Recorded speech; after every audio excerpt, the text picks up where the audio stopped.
Hey, what's up? This is Ricardo at Parts People, and in this video, we'll outline the steps for completing a part replacement on your Dell PC.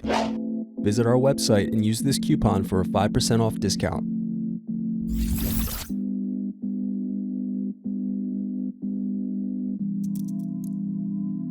Unscrew and remove bottom base.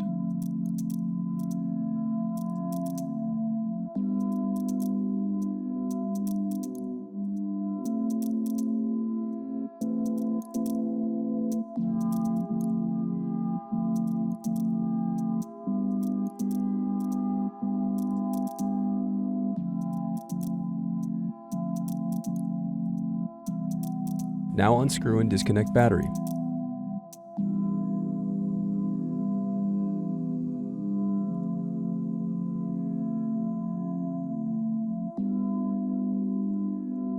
Now unscrew and disconnect input-output board.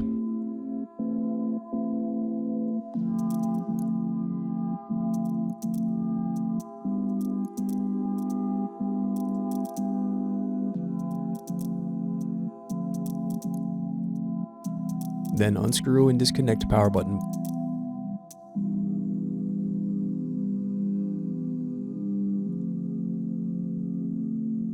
Thanks for watching. Don't forget to like and subscribe if you enjoyed this video. And if you need more, check out this playlist to watch other tutorials for your laptop. You can also click here to find parts for your laptop at partspeople.com.